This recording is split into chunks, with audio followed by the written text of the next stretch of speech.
Selamat datang di channel Jendela Sains. Di video ini kita akan membahas integral lanjutan part yang ke-6, yaitu tentang lanjutan pembuktian rumus dari integral fungsi trigonometri.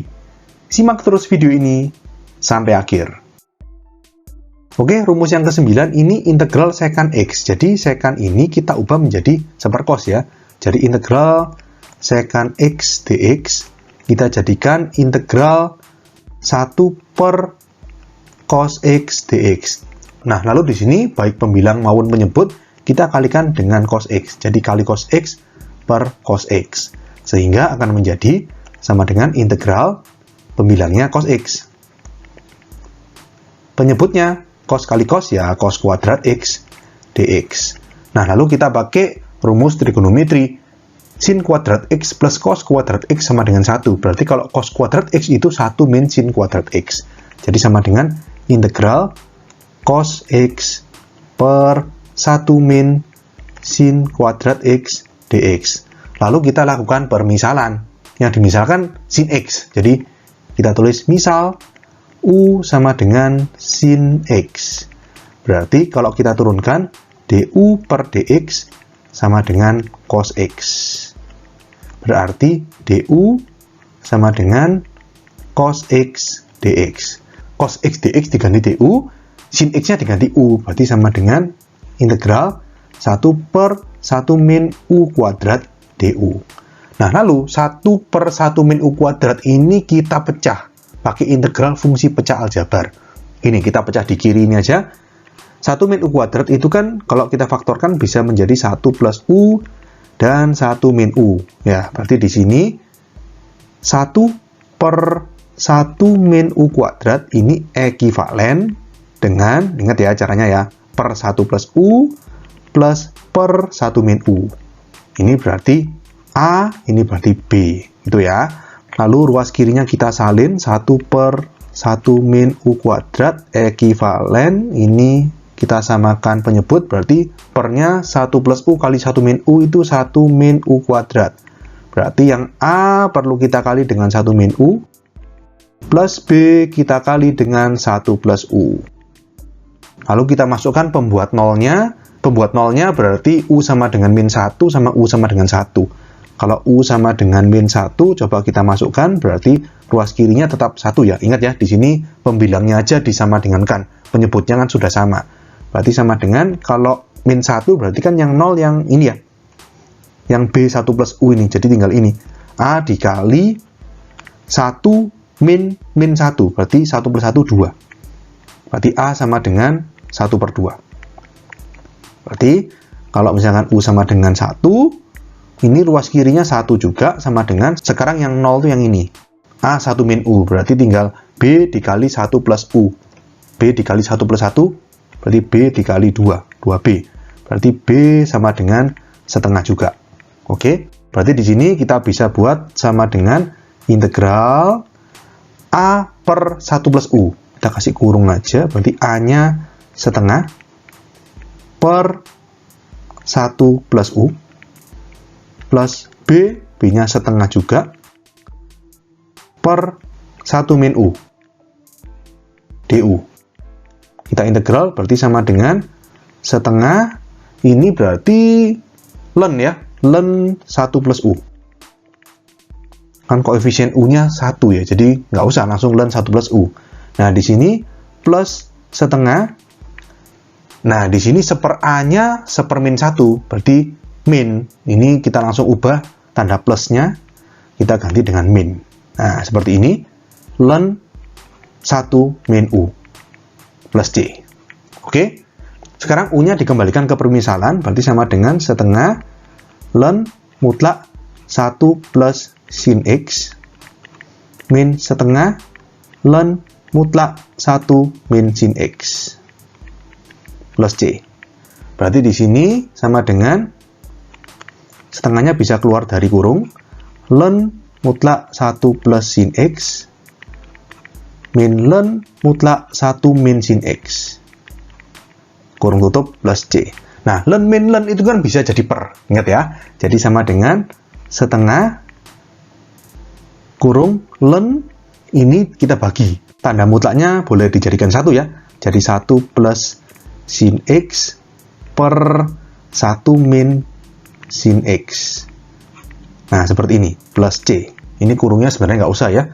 Sama dengan setengah ln mutlak 1 plus sin X per 1 min sin X. Nah, ini di dalam mutlak ini saya kalikan dengan 1 plus sin X per 1 plus sin X. Kan nggak apa-apa ya. Pokoknya atas bawah pembilang dan penyebut dikali dengan bilangan atau variabel atau fungsi yang sama. Mutlak tutup plus C. Lalu di sini kita lanjut ke kiri ya. Saya hapus dulu yang kiri, nggak cukup. Kita lanjut ke kiri, berarti integral secant X dx. Ini kita lanjutkan, berarti sama dengan setengah ln mutlak itu 1 plus sin X kali 1 plus sin X, artinya kan 1 plus sin X dikuadratkan. Biarkan aja gini, per bawahnya 1 min sin X kali 1 plus sin X. Ingat, aljabar A min B kali A plus B itu A kuadrat min B kuadrat. Berarti A-nya 1 kuadrat 1, min B-nya sin X, berarti sin kuadrat X plus C. Berarti sama dengan setengah ln, ini tetap, kurung 1 plus sin X dalam kurung kuadrat per, ingat ya, 1 min sin kuadrat X itu apa tadi? Cos kuadrat X. Karena kan sin kuadrat X plus cos kuadrat X sama dengan 1. Kalau sin kuadrat X-nya pindah ruas, berarti 1 min sin kuadrat X sama dengan cos kuadrat X plus C. Nah, lalu gini, setengah ini kan di depannya ln, boleh naik ke pangkatnya sini. Jadi ini dipangkatkan semua ini. Atau artinya kuadratnya ini hilang. Dipangkatkan setengah kan artinya di akar. Jadi 1 plus sin X dikuadratkan per cos kuadrat X ini di akar, karena setengahnya naik ke pangkatnya sini. Sehingga di sini akan menjadi sama dengan ln mutlak 1 plus sin X, gitu aja, kuadratnya hilang. Yang bawah juga cos X plus C.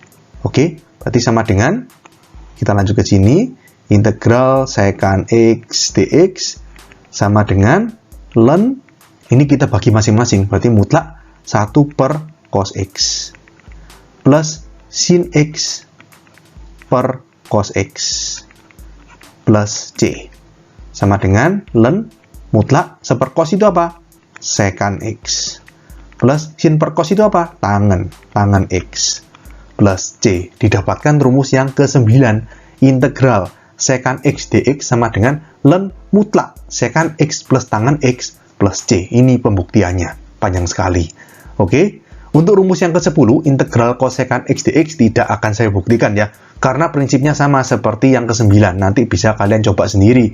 Intinya ya kurang lebih seperti ini. Nanti cosecant X diubah menjadi 1 per sin X, lalu dikali sin X per sin X, dimisalkan, terus pakai integral fungsi pecah, diselesaikan integralnya, dikembalikan ke permisalannya, lalu diutak-atik seperti ini, didapatkan rumus yang ke-10. Bisa kalian buktikan sendiri nanti rumusnya, yaitu integral cosecant X dx sama dengan ln mutlak cosecant X min kotangan X plus C. Oke? Berikutnya kita ke rumus pengembangannya ya. Jadi integral fungsi trigonometri dengan metode substitusi. Jadi ini kayak aturan rantai tapi di integral gitu ya, untuk fungsi linear. Jadi seperti biasa ya, kalau rumus dasarnya integral cos X dx sama dengan sin X plus C, maka kalau misalkan X ini diganti dengan suatu fungsi linear, jadi integral cos AX plus B dx, ini sama dengan bukan cuma sin AX plus B, tapi juga harus dikali dengan seper A, dikali sama seper turunannya. Karena kalau misalkan nih, kita mau turunkan sin AX plus B, berarti kan jadinya cos AX plus B dikali turunannya AX plus B, yaitu A. Kalau di integral harus dibagi dengan A, dibagi sama turunannya fungsi linear ini, atau dengan kata lain, koefisien dari X. Jadi seper A sin AX plus B plus C. Yang kedua, kalau rumus dasarnya integral sin X dx sama dengan min cos X plus C, maka kalau integral sin AX plus B dx sama dengan, ya bukan cuma min cos AX plus B, harus dikali seper A. Min seper A cos AX plus B plus C, dan seterusnya. Pokok intinya gini, sekali lagi ini jangan dihafalkan rumus pengembangan. Yang dihafalkan itu rumus dasarnya. Rumus pengembangan itu pokoknya gini, kalau misalkan X itu diganti dengan suatu fungsi linear AX plus B, maka cara integralnya sama. Cuma di depannya koefisiennya harus dikali dengan 1/A. Intinya seperti itu. Kalian bisa lihat sendiri. Nggak perlu dihafalkan satu persatu. Dilihat, diambil prinsipnya, langsung diterapkan di rumus. Jadi kalian hanya hafalkan rumus dasar, rumus pengembangan istilahnya bisa dibikin sendiri. Pokoknya diambil prinsipnya. Oke?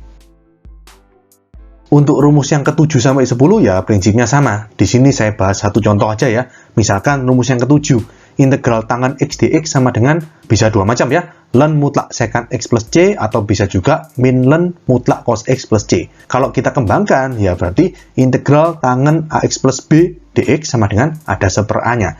1/A ln mutlak sekant ax plus b plus c, atau min 1/A ln cos ax plus b plus c. Ya, kalian bisa kembangkan sendiri. Demikian juga untuk rumus yang ke-8, 9, dan 10. Oke? Oke, sekian untuk video kali ini. Untuk melihat playlist lengkap dari bab ini, bisa kalian klik thumbnail playlist yang ada di sebelah kanan atas ini. Jika ada pertanyaan, saran, maupun kritik, bisa kalian tulis di kolom komentar. Semoga bermanfaat dan sampai jumpa di video selanjutnya.